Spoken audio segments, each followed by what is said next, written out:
Bismillahirrahmanirrahim. Puji syukur kepada Allah SWT karena pada hari ini kita dapat berkumpul di ruangan ini dalam keadaan sehat walafiat. Salam beri salam kita sampaikan kepada Nabi besar kita Muhammad SAW. Kepada Ibu, untuk memulai kegiatan kita hari ini, mari sebelumnya kita baca basmalah. Bismillahirrahmanirrahim. Yang kita hormati Ibu Kepala Sekolah SMK Negeri 1 Lepit Sumbi yang pada hari ini diwakilkan oleh Ibu Wakil Bidang Kurikulum yaitu Ibu Megawati SSI. Dan seterusnya kepada Bapak Ibu hebat yang telah berkenan hadir pada kegiatan ini yaitu diseminasi budaya positif yang akan disampaikan oleh rekan kita Ibu Rika Kodila.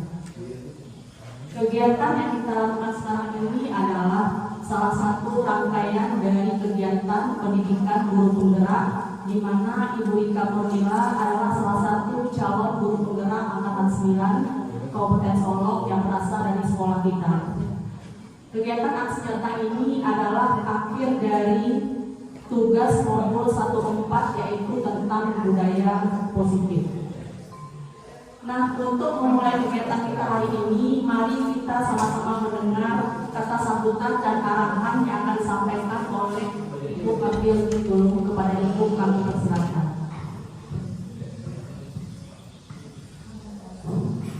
Assalamualaikum warahmatullahi wabarakatuh. Waalaikumsalam warahmatullahi wabarakatuh.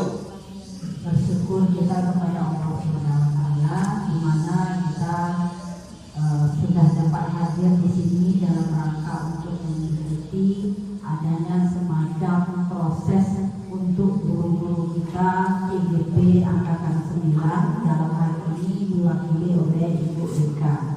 Nah, jadi giliran Ibu Rika pada hari ini untuk menyampaikan presentasinya berupa budaya positif.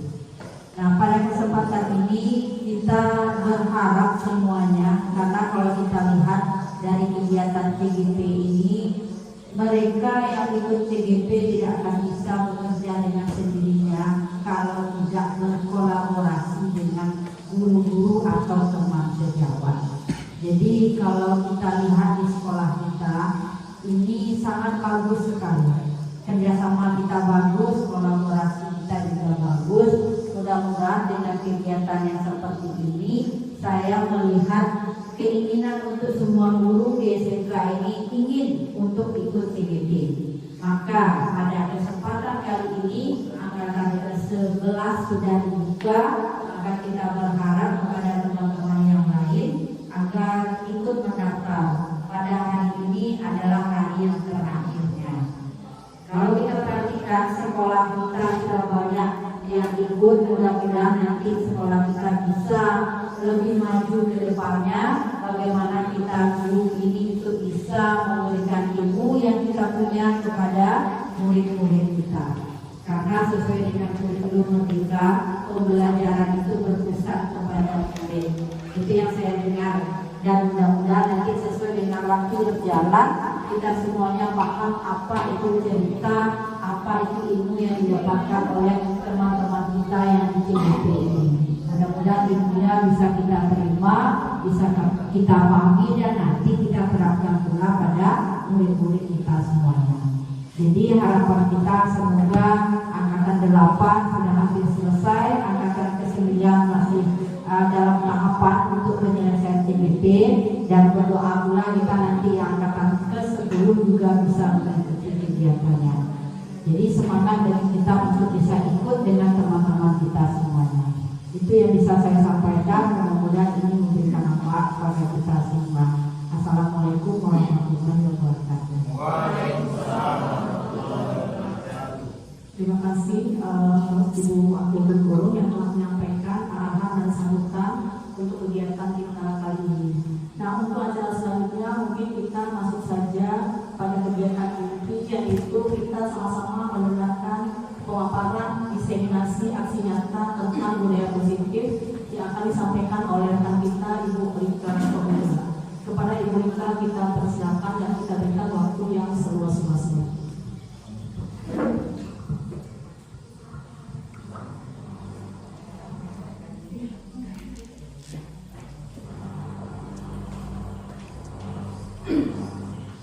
Bismillahirrahmanirrahim.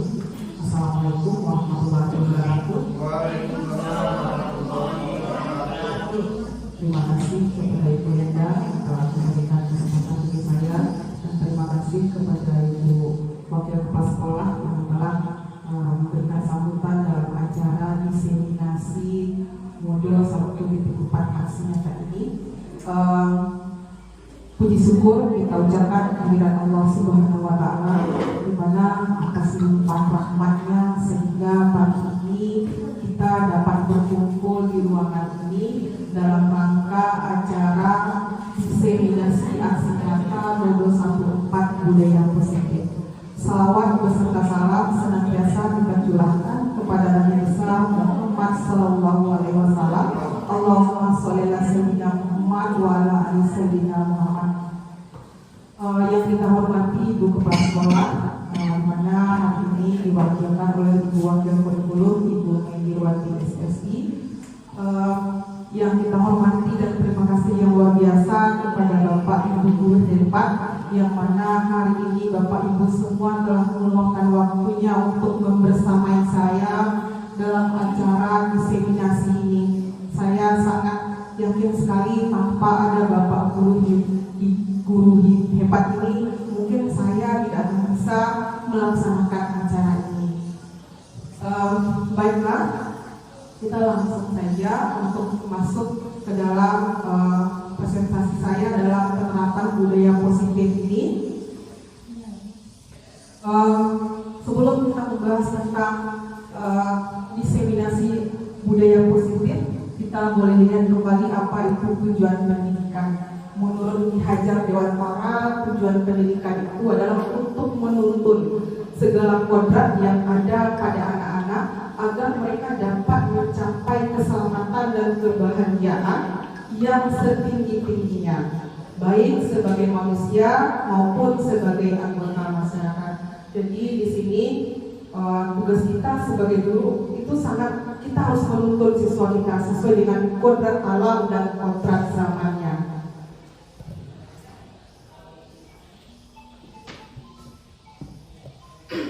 Nah, dalam penerapan budaya positif di sekolah, yaitu nilai dan kebiasaan di sekolah yang berpihak pada murid agar mereka dapat berkembang menjadi pribadi yang kritis, penuh hormat dan bertanggung jawab sesuai dengan nilai profil pelajar Pancasila. Yang mana kita ketahui nilai profil pelajar Pancasila itu yang pertama yaitu beriman dan bertakwa kepada Tuhan Yang Maha Esa, kemudian mandiri, bernalar kritis, berkebinekaan global, gotong royong dan kreatif. Kita sudah sama-sama ketahui apa bentuk dari nilai profil pelajar Pancasila ini ya Bapak Ibu. Kita lanjut dalam nanti modul yang akan saya sampaikan, yaitu konsep utama budaya positif. Yang pertama yaitu tentang perubahan paradigma belajar. Yang kedua, disiplin positif. Yang ketiga, nilai-nilai kebajikan. Yang keempat, motivasi perilaku manusia.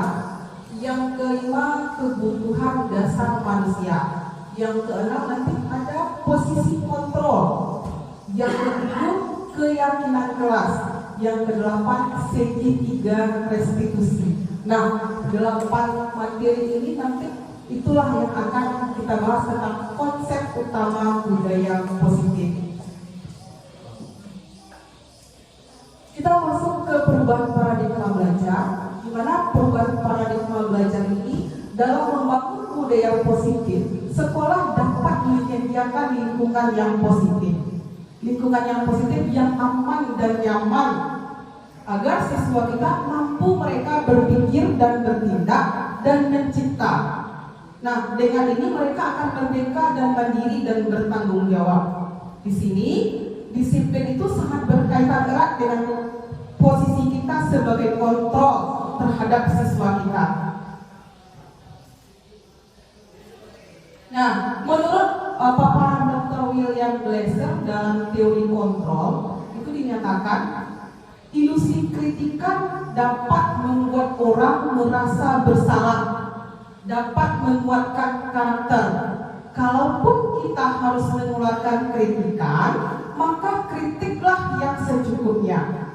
Dan mengeluarkan kritikan itu harus kritiknya yang membangun, bukan membuat murid kita tidak percaya diri. Kemudian ada ilusi guru mengontrol murid. Sebetulnya kita tidak bisa mengontrol murid jika ia tidak mau, tapi harus ada dorongan dari dalam diri siswa itu sendiri. Itu namanya motivasi intrinsik. Yang ketiga, ilusi bahwa semua perbuatan positif, efektif dan bermanfaat. Semisal bujukan dan nasihat-nasihat jika terlalu dalam, maka murid bisa ketergantungan dan tidak mandiri. Nah, dalam mengontrol dirinya sendiri. Kemudian ada juga ilusi orang dewasa memiliki hak untuk memaksa, menentukan pilihan adalah hak masing-masing manusia. Kita tidak bisa memaksakan murid kita.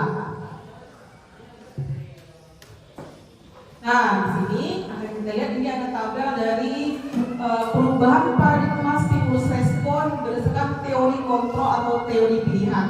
Di sini kita bisa bandingkan jika stimulus responnya kita mencoba mengubah agar berpandangan sama dengan kita. Dalam teori kontrolnya kita berusaha memahami pandangan yang lain tentang dunia.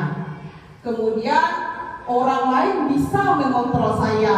Dalam teori kontrol atau pilihannya, hanya Anda yang bisa mengontrol diri Anda sendiri.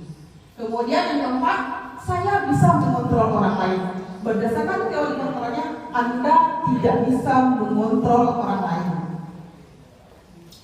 Yang kelima, pemaksaan ada pada saat bujukan gagal. Teori kontrolnya, kolaborasi dan konsensus menciptakan pilihan-pilihan baru. Nah, di sini juga ada model berpikir menang kalah pada stimulus respon. Berdasarkan teori kontrol, model berpikirnya menang-menang. Kita sudah masuk ke disiplin positif, di mana disiplin itu berasal dari kata disiplina yang artinya belajar dari bahasa Latin. Disiplin banyak orang yang memaknai sebagai sesuatu yang dilakukan seseorang pada orang lain untuk mendapatkan kepatuhan. Nah, kecenderungan umumnya menghubungkan kata disiplin dengan ketidaknyamanan, bukan sesuatu yang kita hargai atau mencapai suatu tujuan mulia.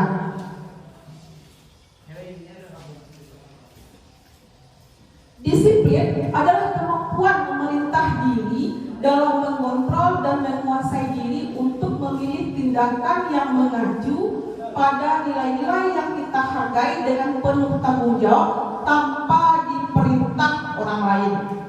Kemudian juga nilai-nilai yang kita hargai adalah nilai-nilai kebajikan atau sifat positif manusia yang merupakan tujuan mulia yang ingin dicapai setiap individu, yaitu nilai-nilai yang tercukup dalam profil pelajar Pancasila. Nah, selanjutnya, seseorang yang memiliki disiplin berarti mereka bisa bertanggung jawab terhadap apa yang dilakukannya, karena mereka mendasarkan tindakan mereka itu pada sebuah nilai-nilai kebajikan universal.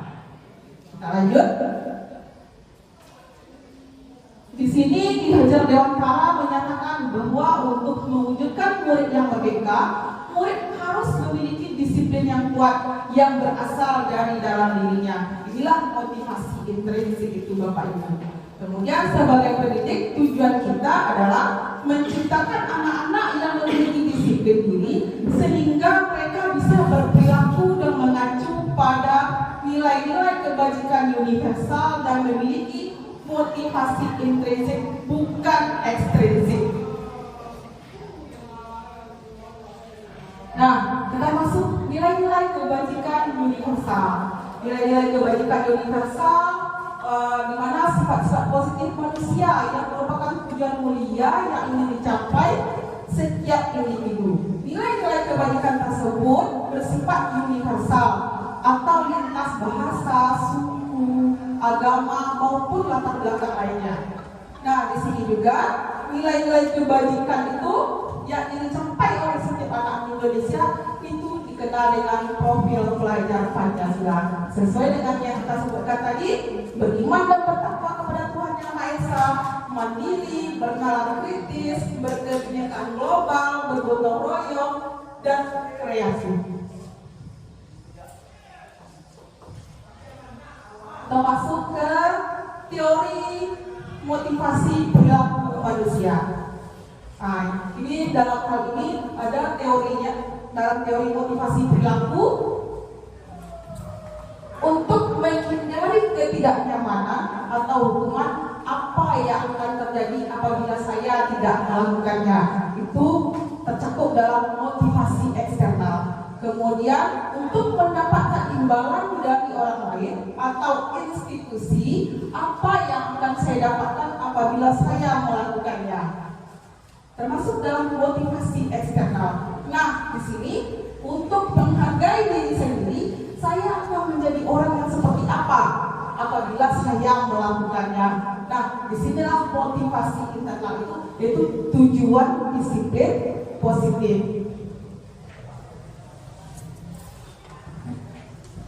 Nah, kita lihat di sini untuk menghindari ketidaknyamanan atau hukuman. Ini adalah tingkat terendah dari motivasi perilaku manusia. Biasanya orang yang motivasi perilakunya untuk menghindari hukuman atau ketidaknyamanan akan bertanya, apa yang akan terjadi apabila saya tidak melakukannya. Kemudian sebenarnya mereka sedang menghindari permasalahan yang mungkin muncul dan terpengaruh pada mereka secara fisik, psikologis maupun tidak terpenuhinya kebutuhan mereka. Nah, bila mereka tidak melakukan tindakan tersebut, ini yang namanya motivasi eksternal. Yang kedua, untuk mendapatkan imbalan atau penghargaan dari orang lain. Nah, di sini satu tingkat di atas motivasi yang pertama tadi ya Bapak Ibu. Di sini orang berperilaku untuk mendapatkan imbalan atau penghargaan dari orang lain. Orang dengan motivasi ini akan bertanya, apa yang saya dapatkan apabila saya melakukannya? Nah, mereka melakukan sebuah tindakan untuk mendapatkan pujian dari orang lain yang menurut mereka penting mereka letakkan dalam dunia berkualitas mereka. Jadi mereka juga melakukan sesuatu itu untuk mendapatkan hadiah, pengakuan. Motivasi ini juga masih dapat dikatakan motivasi eksternal. Yang ketiga ini motivasi untuk menghargai diri sendiri. Nah, orang dengan motivasi ini akan bertanya, akan menjadi orang yang seperti apa apabila saya melakukannya. Mereka melakukan sesuatu karena nilai-nilai yang mereka yakini dan mereka hargai, dan mereka melakukannya karena mereka ingin menjadi orang yang melakukan, yang meyakini nilai-nilai tersebut. Nah, inilah motivasi yang akan membuat seseorang memiliki disiplin positif. Karena motivasi perilakunya bukan bersifat eksternal. Nah, kita lanjut. Nah, ini dihukum oleh penghargaan. Ini mungkin kita pernah melakukannya ya Bapak Ibu semua. Yang pertama, penghargaan menurunkan kualitas. Yang kedua, penghargaan meningkatkan kreativitas. Yang ketiga, penghargaan mengurangi motivasi intrinsik. Terkadang dari 3 pemaparan ini, misalnya kita di rumah atau di sekolah, kita cenderung mengatakan ke anak misalnya, nanti kalau kamu juara kelas, mama akan memberikan kamu imbalannya ini. Tapi ketika kita tidak memberikan imbalan, motivasinya akan lain. Jadi motivasi yang muncul dari anak kita tadi itu motivasi untuk menerima imbalan, berarti itu merupakan motivasi eksternal, sehingga itu dapat menurunkan kualitas mereka. Dengan ini juga dapat mematikan kreativitas.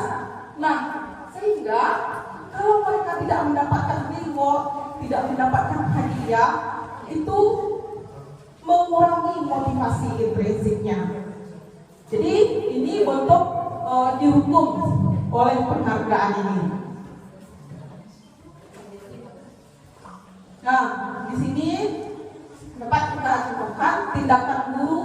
Kita dapat membedakan mana yang hukuman atau mana yang konsekuensi. Yang pertama, mencatat 100 kali di dalam buku kalimat saya tidak akan terlambat lagi karena terlambat ke sekolah. Itu hukuman apa? Konsekuensi. Hukuman. Yang kedua, lari mengelilingi lapangan basket 2 kali karena terlambat hadir di sekolah. Bentuknya hukuman apa? Konsekuensi Bapak Ibu? Hukuman.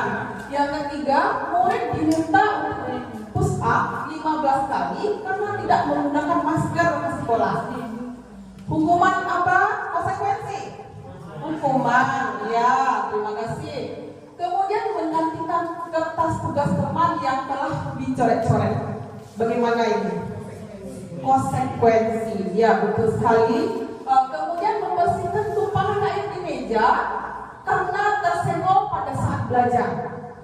Konsekuensi. Kemudian murid disuruh untuk tidak mengenakan sepatu seharian di sekolah karena tidak mengenakan sepatu hitam. Ini bentuk hukuman ya Bapak Ibu. Kemudian lari menyelidiki lapangan basket 2 kali karena terlambat 10 menit untuk pelajaran PJOK. Konsekuensi apa hukuman? Konsekuensi karena ini untuk pelajaran PJOK. Luar biasa sekali pemahaman Bapak Ibu terhadap hukuman dan konsekuensi ini. Kita berikan aplaus ya. Nah, kita juga bisa membedakan mana yang hukuman dan mana yang konsekuensi. Kalau hukuman sesuatu yang menyakitkan yang harus terjadi. Kalau dia konsekuensi sesuatu yang memang harus terjadi. Yang kedua, hukuman membuat anak sakit fisik maupun hatinya untuk jangka waktu yang lama. Tapi jika dia konsekuensi, anak akan menghargai disiplin. Yang ketiga, anak membenci kedisiplinan. Jadi konsekuensi anak menghargai disiplin. Kemudian paksaan. Kalau dia konsekuensi, adanya stimulus dan tanggapan. Kemudian ada juga konsep diri yang buruk. Maka nanti akan ada konsep diri yang baik. Hukuman bisa membuat identitas gagal, tapi dengan disiplin identitas akan menjadi sukses. Nah, di sini hukuman sesuatu yang terjadi, sesuatu yang menyakitkan yang harus terjadi. Kalau konsekuensi sesuatu yang harus terjadi. Nah, restitusi merupakan pilihan. Yang kedua, tidak nyaman untuk murid atau anak untuk jangka yang panjang. Nah, konsekuensinya tidak nyaman untuk murid atau anak untuk jangka waktu pendek. Restitusinya korban menguatkan murid untuk anak dalam jangka waktu yang panjang. Ambil restitusi. Kemudian murid atau anak akan tersakiti hukumannya. Kalau konsekuensi, murid atau anak dibuat tidak nyaman. Nah, pada restitusi, murid atau anak mendapatkan penguatan. Kemudian, sistem tidak akan berjalan bila murid tidak ikut. Itu dalam hukuman. memerlukan monitoring atau supervisi terus-menerus dari guru. Itu dari identitas konsekuensi. Nah, kalau dalam restitusi, murid belajar bertanggung jawab untuk perilakunya. Nah, kemudian berlaku hanya pada sebuah institusi, tidak berlanjut pada kehidupan nyata. Konsekuensi membantu penerapan mengikuti peraturan dalam masyarakat. Restitusinya fokus pada pemecahan masalah dalam jangka waktu yang panjang. Selanjutnya, peraturannya adalah kamu harus. Nah, di konsekuensi apa peraturannya? Mampukah kamu melakukannya? Dan terima kasih. Pada restitusi, apa yang kamu yakini? Kemudian, apa yang bisa kamu lakukan untuk memperbaiki masalah ini? Kemudian terakhir, murid atau anak membenci peraturan. Pada konsekuensi, murid atau anak menghormati peraturan. Pada restitusi, murid atau anak menghormati dirinya dan orang lain.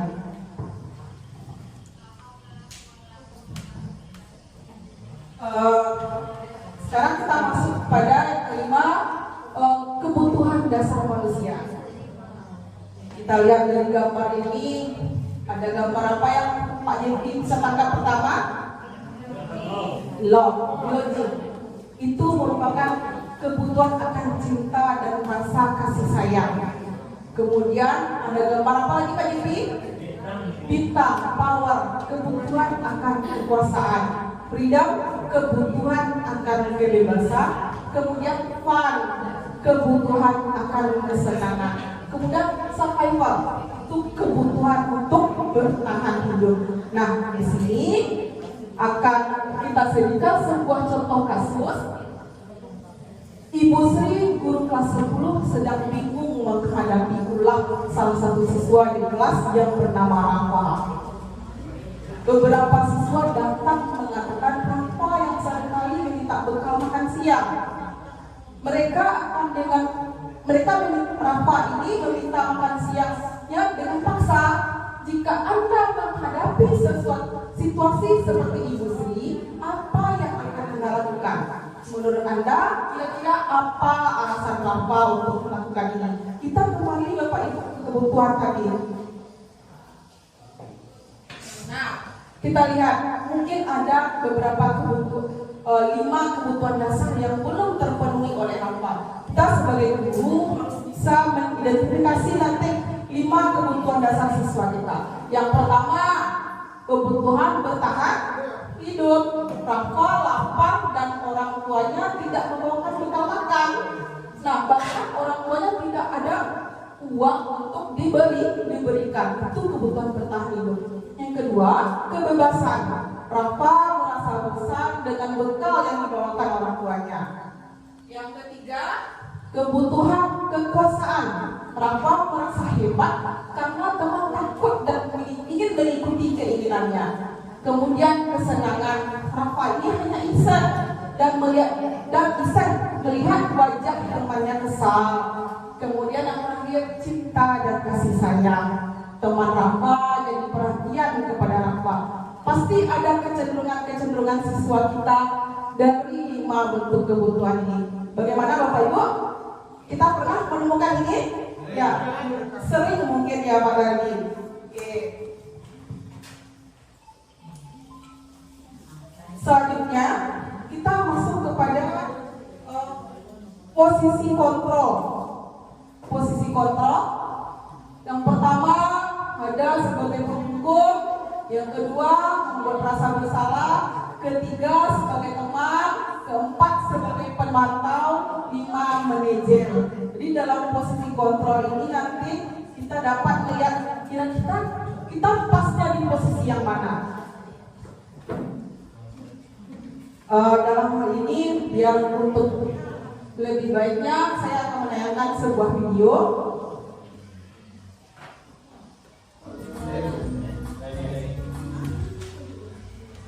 Salam bahagia ibu dan bapak guru hebat.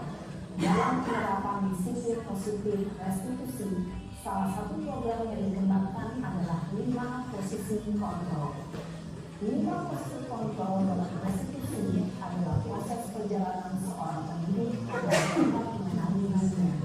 Pada video kali ini, kita akan membahas tentang 5 posisi kontrol yang dikembangkan oleh Diane Lawson dan contoh penerapannya.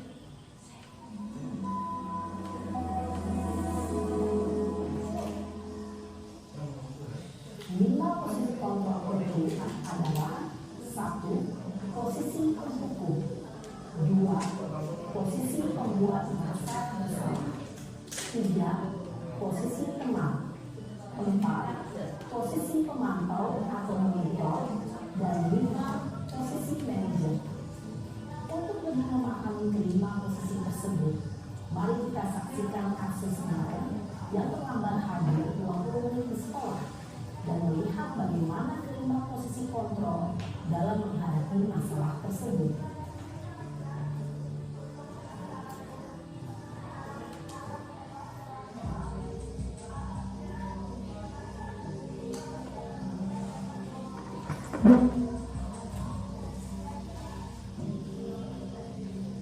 Naren,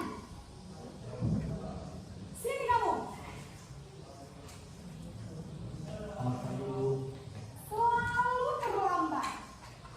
Kamu deh, pasti terlambat. Maaf Bu, saya Apa? Apa coba? Alasan kamu apa lagi? Kapan sih kamu tidak terlambat? Malas sekali ya kamu jadi anak. saya Dasar pemalas. Gak kapok-kapok sih kamu. Sudah berapa kali terlambat? Sana, kamu keliling lapangan basket 2 kali. kenapa saya harus ke lapangan basket Bu? Kenapa? Kamu melawan ibu? Berani-beraninya jawab. Sudah terlambat, masih berani jawab pulang. Sekarang, keliling lapangan basket 5 kali sekalian. Biar kapok. Cepat. Pergi sana ke lapangan basket. Posisi pemukul biasanya berbicara dengan nada tinggi, menghardik, menunjuk-nunjuk, menyakiti, dan menyindir. Hukuman bisa berupa fisik maupun psikis. Ibu dan bapak guru hebat. Dampak yang terjadi pada guru ketika guru berada pada posisi pemukul adalah murid cenderung akan memberontak, bahkan menyimpan dendam.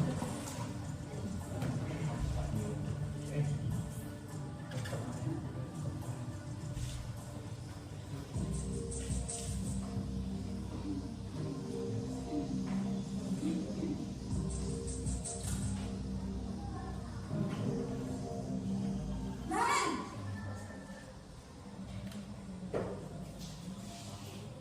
Selamat pagi Bu. Naren. Kamu kenapa terlambat lagi, nak? Ya Tuhan, Naren. Kamu senang ya bikin ibu susah ya? Kalau kamu terlambat lagi, nanti ini yang ditegur bapak kepala sekolah, nak. Disangka ibu tidak bisa membina kamu. Duh, gimana ini? Maaf Bu, Duh, Gusti Naren. Kamu suka ya kalau ibu tegur bapak kepala sekolah? Terus, sekarang ibu harus bisa apa yang ibu absen? Ini kamu sudah sering terlambat loh. Kamu harus apa coba? maaf Bu, maaf sekali. Ya sudah, lain kali jangan bikin ibu susah lagi anak ya. Ibu tidak akan kuat lagi kalau kamu begini terus. Bisa jantungan kalau ibu tegur bapak kepala sekolah. Sana cepat ke kelas. Maaf ya Bu, maaf sekali. Posisi pembuat rasa bersalah berbicara dengan nada tenang, cenderung lembut. Namun kata-kata yang diutarakan membuat murid merasa menjadi orang yang gagal, memandang buruk dirinya sendiri, merasa tidak berharga, dan tidak sanggup membahagiakan orang lain. Ketika guru mengambil posisi pembuat rasa bersalah, murid akan menganggap dirinya yang bersalah dan ia akan menyimpan emosi negatif tersebut di dalam dirinya.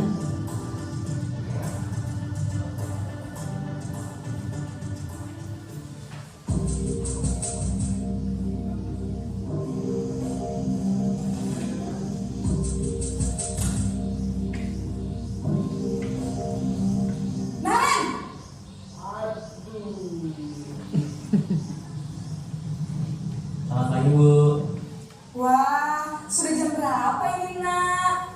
Terlambat lagi ya sayang. Iya Bu, habis ibu saya lupa bangunkan saya Bu. Kamu malah menyalahkan ibu kamu. Kamu bukannya anak yang larinya paling kencang. Kok terlambat sih? Iya Bu, saya memang terlambat bangun tadi. Jadi biarpun saya lari kencang, tetap gak kekejar Bu. Ya sudah sana. Nanti lain kali larinya lebih kencang lagi ya. Biar gak terlambat lagi. Bikin seneng ibu demi ibu. Bisa kan? Bisa lah Bu. Ya sudah sana masuk kelas. Ibu beresin urusan absen kamu. Kamu ini ada-ada saja. Dalam posisi teman, guru berbicara dengan nada suara ramah, akrab, cenderung bersenda gurau untuk menjaga suasana tetap santai. Murid akan merasa senang, aman, dan akrab dengan guru. Identitas yang tercipta adalah identitas sukses atau berhasil. Namun, perlu diingat, karena ini masih dorongan eksternal, maka ada faktor ketergantungan dari murid kepada orang tertentu. Di sini guru absennya, sehingga di lain waktu murid bisa berperilaku baik, namun hanya kepada orang-orang tertentu saja.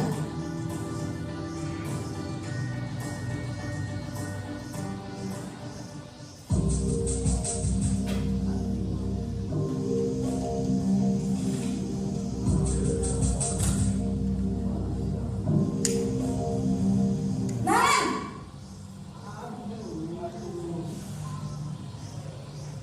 Selamat pagi Bu. Naren, apa peraturan sekolah kita tentang jam berapa kita harus masuk sekolah, nak? Kita harus di sekolah jam 7 Bu. Iya betul, sekarang sudah jam 7.20. Naren sudah tahu konsekuensinya jika terlambat hadir. Paham Bu, saya harus tinggal kelas pas jam istirahat selama 20 menit. Iya benar, konsekuensinya demikian. Jadi nanti jam 9.30 pas istirahat, kamu harus tinggal di kelas, kerjakan tugas tambahan untuk ketertinggalan kamu, ya? Baik Bu. Posisi pemantau mengandalkan penghitungan atau data untuk mengontrol murid. Guru mengarahkan murid berdasarkan peraturan dan konsekuensi. Seorang pemantau menunjukkan bahasa tubuh dan ekspresi wajah yang datar dan cenderung formal.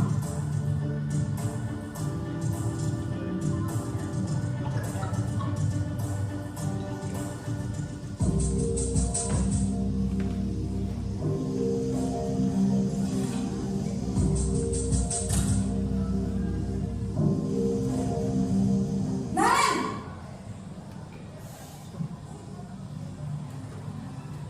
Selamat pagi Bu. Selamat pagi, Naren. Maaf Bu, saya terlambat. Iya, sekolah masuknya jam 7, sekarang sudah jam 7.20. Jadi sekarang bagaimana ini, Naren? Maaf Bu, saya lupa setel alarm saya semalam. Baiklah, menurut kamu, keyakinan sekolah yang mana yang perlu kamu tingkatkan? Menghargai diri sendiri dan orang lain mungkin ya Bu. Setuju. Jadi, apakah Naren meyakini prinsip saling menghormati tersebut? Iya Bu, saya meyakininya. Apakah Naren bersedia memperbaiki masalah keterlambatan ini? Bersedia Bu. Bagaimana kamu akan memperbaiki masalah keterlambatan ini? Saya akan coba untuk tidak lupa menyetel alarm saya Bu. Baik, kalau Naren lupa menyetel alarm di rumah, ada orang yang kira-kira bisa bantu mengingatkan tidak? Ada Bu, kakak saya, Kak Emma. Ada lagi selain Kak Emma? Selain Kak Emma, ada ibu saya. Baik, jadi yang mengingatkan Naren adalah Kak Emma dan ibu kamu ya? Kira-kira akan mulai set alarm kapan nih Naren? Setelah pulang sekolah, akan segera saya lakukan. Baik, jadi Naren akan setel alarm untuk bangun besok pagi dan akan diingatkan oleh kakak dan ibu dan Naren ya.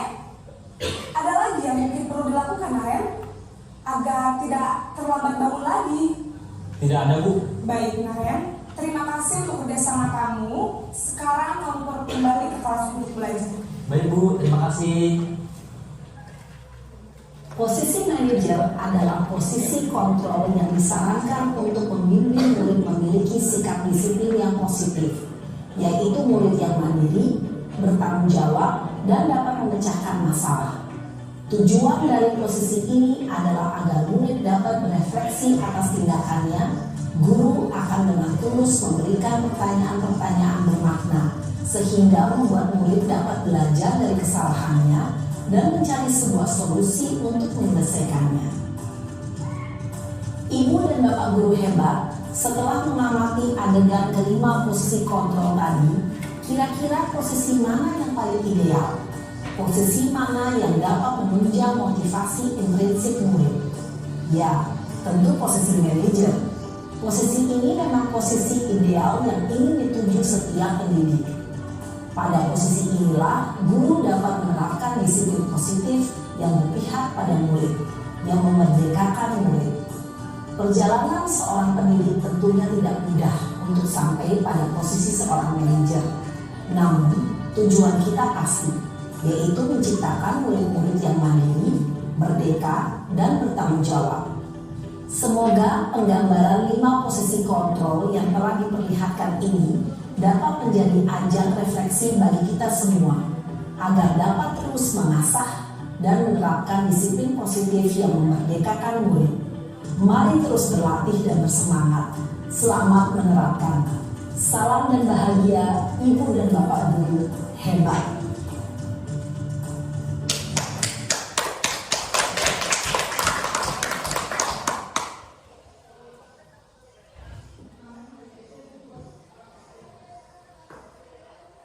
Baiklah Bapak Ibu, kita sudah menyimak tadi video tentang 5 posisi kontrol. Mungkin di sini kita dapat merefleksi diri kita, kira-kira kita di posisi yang mana, yang kiranya sebagai guru idealnya itu kita di posisi yang mana. Dan mudah-mudahan dengan video yang kita tampilkan tadi, kita berharap kita semua dapat berada untuk segera menerapkan posisi pada posisi manajer. Bisa Bapak Ibu? Insya Allah. Nah, kapan kita bisa mencapai posisi kontrol manajer, itu pasti tidak luput dari proses yang kita lalui. Mungkin kita masih jangan kita menjadi fungsi kontrolnya penghukum atau pembuat rasa bersalah, karena dalam fungsi penghukum itu bisa mengakibatkan anak kita menjadi sakit hati. Ketika mereka sakit hati dengan kita, mereka akan menimbulkan dendamnya kepada kita. Mudah-mudahan kita dapat berproses, walaupun posisi sebagai teman, memantau, kita dengan tahap-tahap itu kita akan mampu nanti menjadi posisi sebagai manajer. Kita masih semangat ya Bapak Ibu untuk menerapkan diri kita menjadi fungsi kontrol sebagai manajer. Semangat? Alhamdulillah, terima kasih. Nah, selanjutnya keyakinan kelas. Dalam keyakinan kelas nanti juga akan ada beberapa video yang akan kami tayangkan, di mana keyakinan kelas ini pertama terbentuk dari sebuah peraturan kelas. Dari sebuah peraturan kelas akan melahirkan yang namanya keyakinan kelas. Dalam keyakinan kelas akan terbentuklah dia sebuah lingkungan positif. Jika lingkungan positif sudah terbentuk, maka terciptalah budaya positif. Nah, di sini keyakinan kelas ini merupakan nilai-nilai kebajikan atau prinsip-prinsip universal yang disepakati secara bersama atau universal, lepas dari perbedaan agama, suku, negara, dan bangsa. Nah, menurut Bosen, suatu keyakinan akan lebih memotivasi seseorang dari dalam. Seorang akan lebih bersemangat menjalankan keyakinannya daripada hanya mengikuti sebuah peraturan. Nah, mungkin saya akan tayangkan kembali beberapa bentuk langkah pembentukan keyakinan kelas.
video yang menggambarkan bagaimana kita membuat langkah-langkah dalam merumuskan keyakinan kelas. Kita sangat yakin sekali ketika keyakinan kelas ini datang dari dalam diri anak kita, mereka cenderung akan lebih menyepakatinya karena itu sendiri mereka yang buat dan mereka yang sepakati. Nah, di sini kita bisa lihat peraturan itu bagaimana, keyakinan kelas itu bagaimana. Peraturan selalu kembalikan buku ke tempatnya, itu bentuk peraturan. Keyakinan kelasnya yaitu tanggung jawab. Kemudian dilarang mengganggu orang lain. Nah, keyakinan kelasnya menghormati orang lain. Yang ketiga, hadir di sekolah 15 menit sebelum pembelajaran dimulai. Keyakinan kelasnya menghormati orang lain dan berkomitmen. Kemudian dilarang melakukan kekerasan. Keyakinan kelasnya keselamatan dan menghormati orang lain. Kemudian dilarang menggunakan narkoba. Bentuk keyakinannya yaitu kesehatan. Kemudian jangan berlari di kelas atau di koridor. Itu bentuk peraturan. Nah, di sini keyakinan kelasnya keselamatan dan keamanan. Nah, dari video tadi sudah tergambar bagaimana nanti kita merumuskan keyakinan kelas dan betapa senangnya siswa kita ketika mereka sudah mampu meyakini keyakinan kelas. Kita masuk terakhir ini segitiga restitusi. Segitiga restitusi merupakan proses menciptakan kondisi bagi murid untuk memperbaiki kesalahan mereka sehingga mereka bisa kembali kepada kelompok mereka dengan karakter yang kuat. Nah, dalam restitusi juga merupakan proses yang kolaboratif yang mengajarkan murid untuk mencari solusi untuk masalah mereka dan membantu murid untuk berpikir apa yang mereka inginkan menjadi tujuan dan bagaimana mereka harus memperlakukan orang lain. Nah, di sini ada beberapa langkah dalam penerapan segitiga restitusi. Yang pertama, menstabilkan identitas. Yang kedua, validasi kebutuhan siswa kita. Yang ketiga, menanyakan keyakinan. Dari langkah ini maka terbentuklah nanti yang namanya proses segitiga restitusi. Video terakhir Bapak Ibu.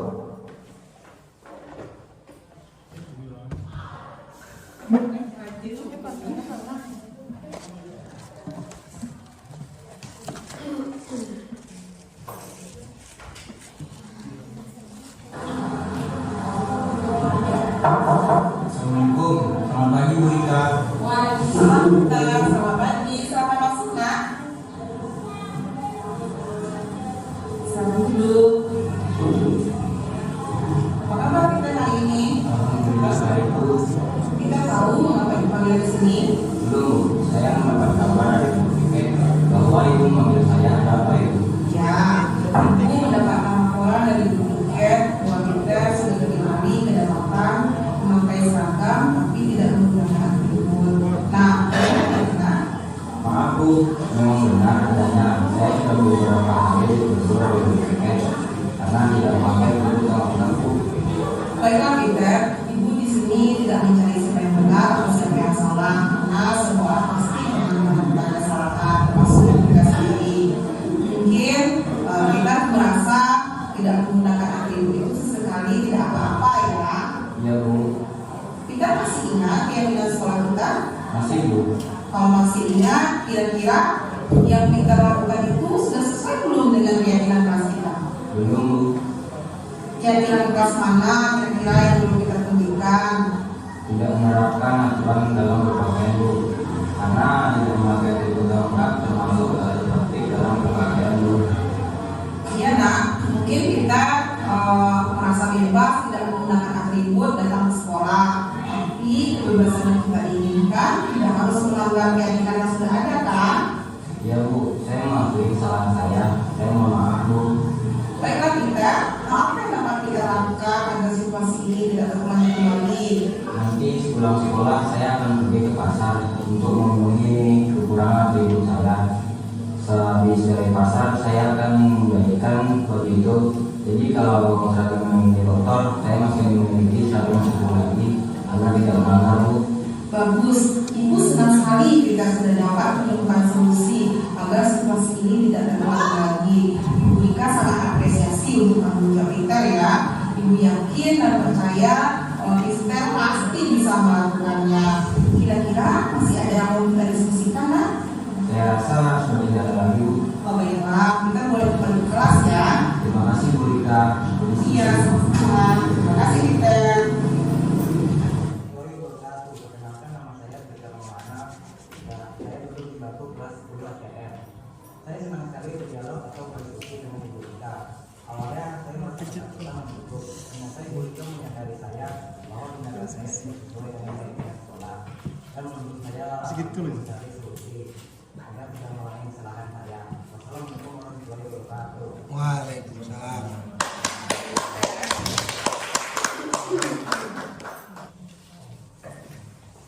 Itu praktek segitiga restitusi yang kami praktekkan dengan murid. Nah, di sini dalam praktek segitiga restitusi ini Bapak Ibu yang langkah yang harus kita lakukan itu menstabilkan identitas anak, di mana untuk membuat anak yang merasa gagal karena berbuat salah menjadi positif terhadap dirinya.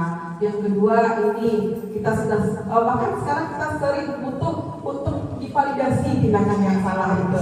Ya Pak Denny dan Pak Dino, di mana membantu murid yang mengenali kebutuhan dasarnya atau basic need-nya itu yang ingin dipenuhi ketika melakukan kesalahan. Jadi walaupun kita melakukan kesalahan, jadi kita masih tetap dibutuhkan untuk divalidasi ya, apalagi siswa kita. Yang ketiga, menanyakan keyakinan. Nah, di sini dia anak melihat kesalahannya dihubungkan dengan norma sosial atau nilai-nilai yang mendasari manusia untuk berinteraksi dengan orang lain. Mungkin hanya itu pemaparan materi yang dapat saya sampaikan. Untuk selanjutnya saya kembalikan kepada Ibu Linda Mareta, kepada Ibu kita persilakan.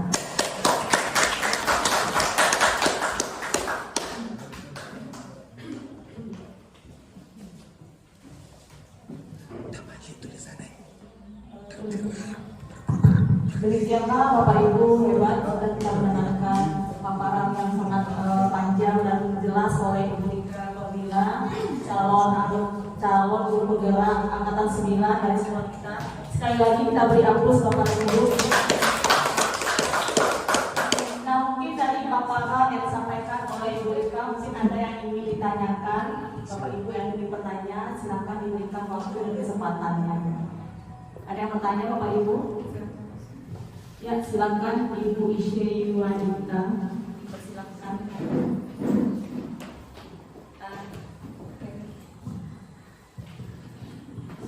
Assalamualaikum warahmatullahi wabarakatuh. Terima kasih atas kesempatan yang diberikan kepada saya. Tadi sudah diperlihatkan kepada kita video fungsi kontrol dari ada 5. Nah, kita berharap mungkin ya, bukan mungkin, pasti kita berharap kita sampai kepada fungsi sebagai manajer ya, demi disiplin positif dan mereka belajar bagi anak-anak kita tercinta. Cuman pasti bertahap ya sampai di sana. Nah, seandainya bertahap karena memang para siswa kita itu karakteristiknya berbeda-beda, tidak sama semuanya. Nah, mungkin sebelum sampai ke tahap manajer, mungkin kita bisa masuk ke tahap teman dulu mungkin ya, fungsi kontrol teman. Nah, apabila kita menerapkan fungsi kontrol sebagai teman, nah itu bagaimana konsekuensi sebagai teman, bagaimana melakukan fungsi itu, bagaimana konsekuensinya kita menerapkan fungsi kontrol sebagai teman ini sebelum kita sampai ke tahap manajer. Terima kasih.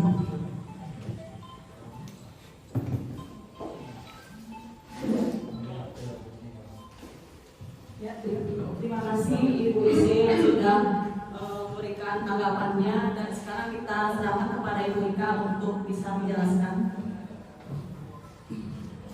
Terima kasih kepada IC. Salam semangat untuk IC calon guru penggerak angkatan 10. Di sini fungsi kontrol sebagai teman. Tentu saja kita boleh untuk melakukan fungsi kontrol sebagai teman, terutama ketika kita berhadapan dengan siswa kita sekarang anak SMK. Mereka itu dalam proses menuju dewasa, di mana anak-anak ini ketika kita menghadapkan posisi kontrol sebagai teman ini, nah siswa itu akan merasa adanya sebuah hubungan atau hubungan, misalnya kita ibu-ibu, adanya bentuk hubungan ibu dan anak, sehingga mereka siswa itu akan merasa akrab dengan kita, akan merasa dekat dengan kita.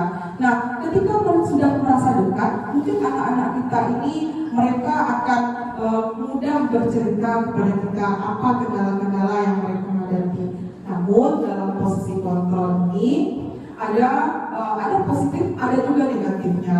Positifnya ya tadi anak-anak kita bisa merasa dekat dengan kita, dia mungkin akan mudah terbuka terhadap kita.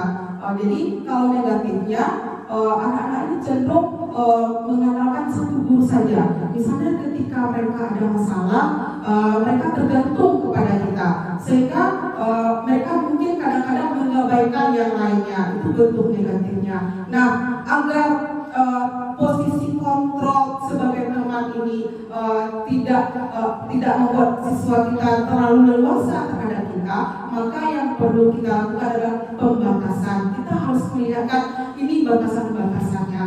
Nah, itu mungkin posisi kontrol sebagai teman. Bagaimana Ibu C? Oke, terima kasih Bu Rika atas jawabannya. Ya, terima kasih kembali Bu C.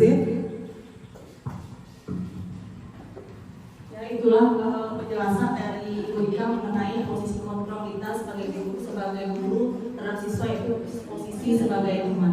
Kita beri aplaus sekali lagi Bapak Ibu. Nah, mungkin masih ada yang ingin bertanya Bapak Ibu mengenai pemaparan yang disampaikan oleh Ibu Rika tadi. Mungkin ada lagi yang mau bertanya, yang penasaran, ingin menggali kembali. Ya, silakan Pak Rinaldi. Terima kasih atas kesempatan yang diberikan. Sekali lagi menarik materi yang disampaikan oleh Bu Rika, itu budaya positif. Bu Rika, sedikit saja mengenai budaya positif tentang keyakinan kelas. Yang ingin saya tanyakan di sini adalah kenapa siswa lebih memaknai keyakinan kelas daripada peraturan kelas. Terima kasih. Assalamualaikum warahmatullahi wabarakatuh. Waalaikumsalam warahmatullahi wabarakatuh. Ya, luar biasa sekali pertanyaan dari Bu Rinaldi. Nah, sekarang kita ingin mendengarkan pemaparan dan penjelasan dari Bu Rika. Itu apa perbedaan Bu Rika peraturan dengan keyakinan kelas? Silakan Bu Rika. Singkat tapi padat Pak Rinaldi yang pertanyaannya calon guru penggerak angkatan 10. Kita doakan Pak Rinaldi sukses nanti ke wawancaranya. Di sini Pak Rinaldi menanyakan tentang keyakinan kelas. Jadi setelah saya telah menayangkan bentuk video keyakinan kelas, di mana mungkin di setiap awal pembelajaran kita pasti pernah melakukan, tapi tidak keyakinan kelas, mungkin kontrak belajar tepatnya ya. Misalnya saya juga pernah melakukannya Pak Rinaldi, Bapak Ibu semua.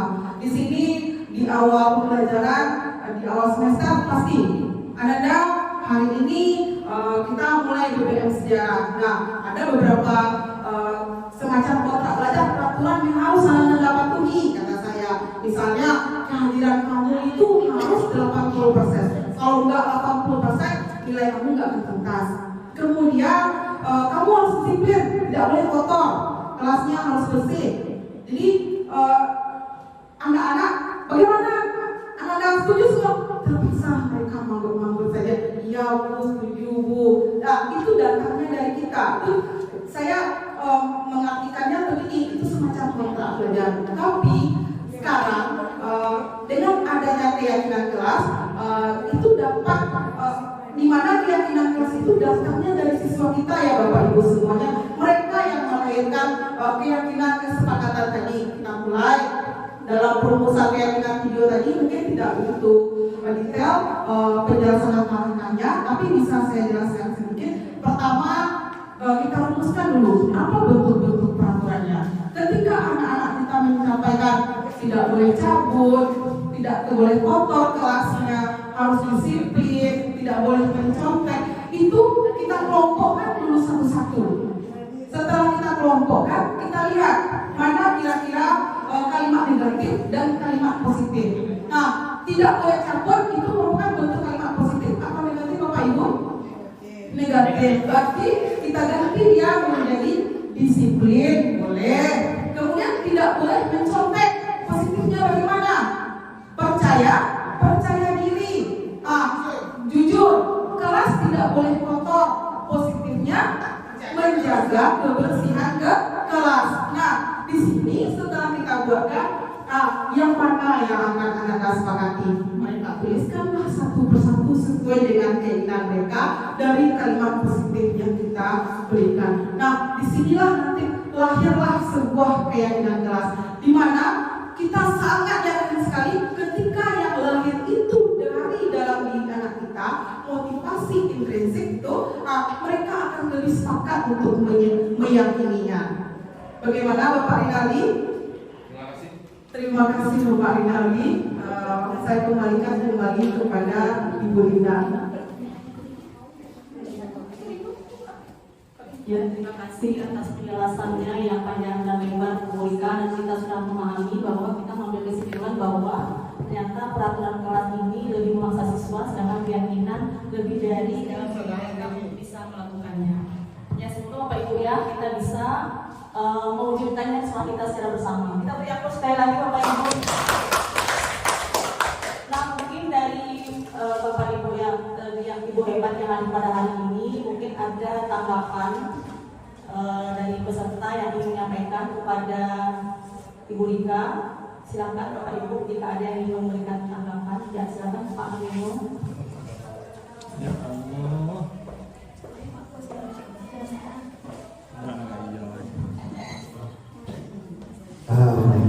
Assalamualaikum warahmatullahi wabarakatuh. Sebelumnya kita beri tepuk tangan yang meriah untuk Bu Rika.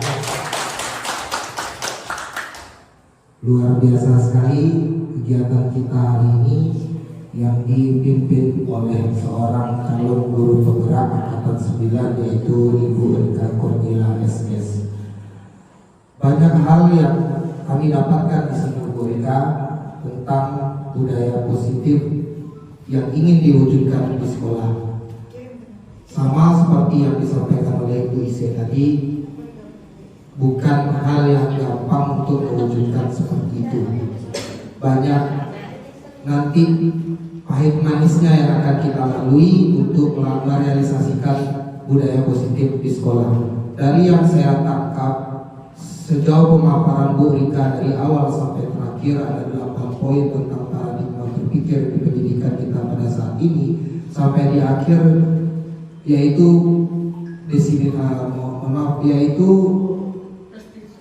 segitiga restitusi. Posisi kontrol yang Ibu jelaskan tadi bahwasanya ada 2 yang tidak boleh ya Bu Rika, yaitu posisi kontrol sebagai penghukum dan pembuat merasa bersalah, di mana bisa menjadi identitas gagal. Sudah itu ada faktor intrinsik. Kalau dendam anak, dia bisa sampai sudah bercucu pun dia akan ingat ke kita, tapi yang negatif, bukan yang positif. Seperti itu yang saya tangkap. Akan tetapi dianjurkan dari video yang ditampilkan oleh Bu Rika tentang 5 posisi kontrol, yaitu kita dianjurkan untuk sebagai posisi manajer, dan itu mungkin tantangannya banyak. Kalau seandainya yang saya tangkap lagi, seandainya tidak bisa di posisi manajer, kita bisa turunkan satu tingkatan menjadi posisi kontrol pemantau. Belum bisa lagi karena mungkin budaya sekolah kita belum mencapai budaya positif atau belum mencapai disiplin positif, baru hanya ada keyakinan-keyakinan saja bisa kita turunkan menjadi posisi kontrol teman. Akan tetapi posisi kontrol teman dan pemantau ini itu bisa identitas berhasil, bisa juga identitas gagal. Sungguh sangat luar biasa saya lihat segitiga restitusi. Ternyata anak ini dibikin nyaman dulu ya Bu Rika, ketika mereka melakukan kesalahan. Divalidasi ada kalimat-kalimat pembangun bahwasanya bukan mereka saja yang bisa melakukan kesalahan, tapi kita di guru pun juga bisa melakukan kesalahan. Jadi guru tidak selalu benar, seperti itu. Jadi refleksi bukan hanya untuk murid, tapi bagi diri kita guru pun juga seperti itu. Itu yang saya tangkap lagi Bu Rika. Jadi pembentukan keyakinan kelas luar biasa sekali, dilibatkan seluruh siswa untuk melakukan kegiatan pembentukan keyakinan kelas. Mungkin di sini saya ingin menyampaikan secara langsung ke Ibu Kepala Sekolah atau yang diwakili dari Ibu Wakil Kurikulum. Mungkin Bu, di semester besok bisa kita masukkan masing-masing guru untuk membentuk keyakinan kelas dan dikudokumentasikan dalam bentuk video seluruh guru. Jadi kalau kita nggak beranjak cuma berdasarkan dari kesepakatan saja, tapi kita nggak naik tingkatan, kapan kita mau sampai ke budaya positif? Ibu Rika selaku TGP Angkatan 9 nggak mungkin dia berjalan sendiri untuk menjadikan sekolah ini yang berbudaya positif. Tapi seperti yang disampaikan di awal pertemuan oleh Ibu Wakil Kurikulum, emang harus berkolaborasi, butuh dukungan dari seluruh stakeholder. Contoh sudah ada video dari Bu Rika, video dari CGP yang Angkatan 9 yang lainnya, itu bisa jadi contoh salah satu petunjuk untuk membuat keyakinan kelas. Nah, sudah terbentuk keyakinan kelas, otomatis siswa, kalau misalnya di kelas Bu Rika doang, kelas lain, jurusan saya mungkin di TSM, jurusan Ibu Dewi mungkin di RPR, tidak ada perlakuan seperti itu, mereka bisa acuh saja. Mungkin di sini saya lebih menghimbau kepada seluruh guru bersama-sama kita di awal semester besok untuk membuat keyakinan kelas secara serentak di pertemuan pertama. Mungkin bisa kita habiskan satu kali pertemuan pertama kita hanya untuk membentuk keyakinan kelas, sehingga kita bisa naik satu tingkatan dari kesepakatan jadi keyakinan ke disiplin positif. Insya Allah kalau mungkin ya itu direalisasikan, ada perubahan-perubahan yang signifikan. Seperti itu dari penyampaian dari saya. Nah, satu lagi berikutnya, mungkin terlalu banyak, saya nggak juga etis ya Bapak Ibu. Jadi saya berharap Ibu Rika dan calon guru penggerak yang lainnya, saya dengar tadi ada calon guru penggerak Angkatan 10 yang sudah sampai proses simulasi. Semoga ini bukan hanya jadi sekedar tugas, tapi memang bisa terrealisasikan dan mendarah daging, motivasi yang tidak pernah berhenti untuk merubah paradigma berpikir kita sebagai seorang guru, untuk memajukan sekolah melalui dari cara budaya positif. Dan satu hal lagi, saya berbincang-bincang tadi pagi kebetulan sama wakil sarana kita yang diundang untuk kegiatan di Padang kemarin. Apa sih isinya? Ternyata di situ isinya ingin membuat aturan perlindungan terhadap guru, hak-hak guru dalam sekolah dalam proses belajar mengajar. Kita terapkan disiplin ini, budaya positif ini, nanti mudah-mudahan ke depannya kita juga ada perlindungan. Jadi jangan gara-gara kasus yang beredar di sosial media yang marak saat ini, apalagi saya semalam baru lihat lagi di Bangko SMP 5 Bangko, itu sampai bahasa gurunya seperti ini. Ya udah, bawa pulang aja anak bapak ibu, bikin ijazah sendiri, bikin rapor sendiri, bikin nilai sendiri. Nah, apakah itu baik bahasa itu dikeluarkan bagi kita seorang pendidik? Tidak. Kita harus menghilangkan kalimat-kalimat seperti itu dari kita pendidik. Jangan membuat celah. Semoga yang program yang dicanangkan oleh pemerintah untuk melindungi hak-hak kita sebagai seorang guru bisa cepat terrealisasi, dan kita pun lebih leluasa untuk menerapkan budaya positif di sekolah kita seperti itu. Nah, dan selanjutnya kan nggak apa-apa Bu Rika, saya agak panjang sedikit ke Bu Rika. Nah, selanjutnya saya berharap juga kepada Bapak Ibu, Ibu-ibu calon guru penggerak angkatan 9 ini untuk bisa menularkan hal-hal baik yang sudah diterima selama pendidikan guru penggerak ini kepada rekan-rekan yang lain. Dan sungguh sangat luar biasa saya melihat kayaknya sudah ada rekan-rekan kita yang ingin mengikuti jejaknya di angkatan 10 dan angkatan 11 pun juga ada.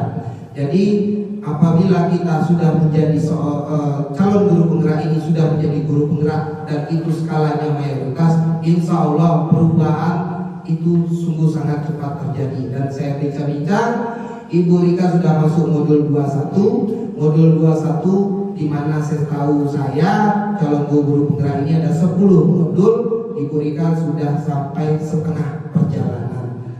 Dan saya berharap itu bisa ada dampak positif bagi diri saya pribadi sebagai seorang guru dan juga rekan-rekan guru lainnya. Bahwasanya pendidikan guru penggerak ini merubah mindset kita sebagai seorang guru, bahwasanya belajar tiada henti. Utlubul ilma walau bisin. Tuntutlah ilmu kena sampai ke negeri Cina. Utlubul ilma ilal mahdi minal mahdi ilal lahdi, di mana tuntutlah ilmu dari kita mulai bernapas sampai kita wafat. Seperti itu mungkin sampai sini saja pendapat saya, pemaparan saya. Saya akhiri, wabillahi taufiq wal hidayah. Wassalamualaikum warahmatullahi wabarakatuh. Terima kasih, luar biasa sekali pemaparan dan tanggapan dari Bapak Harino. Beliau adalah salah satu calon guru penggerak angkatan 8 yang masih pendidikan sekarang, tapi hampir selesai pendidikan, hampir finish. Semoga sukses, lulus dan berhasil semuanya. Dan ibu yang Bapak Ibu juga mungkin bisa kita termotivasi untuk bisa juga selanjutnya menjadi calon guru penggerak untuk angkatan selanjutnya. Nah, dari pemaparan Pak Rino tadi kita dapat ambil kesimpulan bahwa kita sebagai guru tidak harus berhenti belajar, karena belajar adalah sepanjang hayatnya Bapak Ibu. Nah, kemudian mungkin kita akan mendapat tanggapan dulu dari Ibu Wakil Kepala Sekolah. Nah, kita minta tanggapannya dari Ibu Megawati. Kita persilakan Ibu. Kamari, Pak. Baik Bapak Ibu, sebenarnya untuk tanggapan itu sudah diwakili oleh Pak Rino yang banyak sekali yang bisa disampaikan. Itu semuanya adalah benar, tidak ada yang salah. Nah, di sini saya ingin memberikan tanggapan juga karena posisi saya di sini di sekolah menjadi wakil, salah satu wakil, maka yang teringat bagi saya di sekolah kita sudah ada angkatan 8, 9 dan 10 baru mau masuk kelas 11. Yang jadi pertanyaan kita yang pertama adalah konsekuensi dari seluruh peserta CGP agar semuanya kompak. Yang kompaknya dalam hal apa? Bisa mengajak, memotivasi teman-teman kita semuanya bagaimana ilmu yang kita dapatkan di CGP ini bisa kita terapkan di sekolah. Nah, ketika kita menerapkan di sekolah, tentu pasti ada semacam kendala, ada pro dan kontra dari teman-teman kita yang lain. Contoh, pro kontra itu mungkin salah satunya tradisi yang sudah terjadi di sekolah ini. Saya pindah ke sini 2012 sampai sekarang ada tradisi yang kadang-kadang jadi pertanyaan di diri saya. Tapi kalau mau merubah nggak bisa.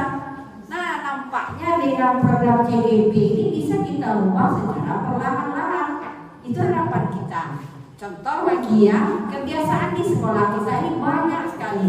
Misalnya ketika guru ngajar di kelas, itu ada yang memang memakai cara yang membuat metode model pembelajaran yang baru. Kalau di RPP bagus sekali dinilai oleh kurikulum, oh bagus, penilaiannya bagus. Tapi setelah masuk ke kelas di supervisi, nampak kadang-kadang apa yang disampaikan. Ada yang seperti itu. Nah, mudah-mudahan dengan CGP apa yang kita dapatkan pertama ini budaya positif ini. Banyak hal budaya positif yang akan kita terapkan.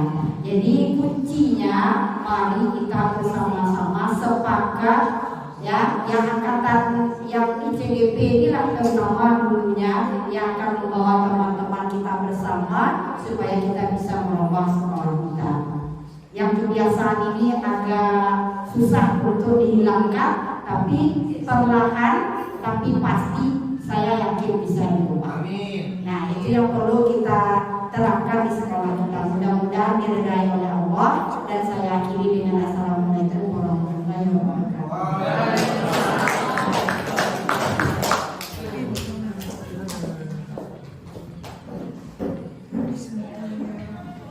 Demikianlah Bapak Ibu hebat, kita sudah mendengarkan tanggapan dari rekan kita dan dari Ibu Wakil Kepala Sekolah, yaitu Ibu Megawati. Nah, mungkin sebelum menutup kegiatan ini, kami mengucapkan terima kasih banyak kepada Bapak Ibu hebat karena telah meluangkan waktunya untuk bisa hadir dalam kegiatan aksi nyata rekan kita Ibu Rika Kornila, yaitu aksi nyata nomor 14 mengenai budaya positif.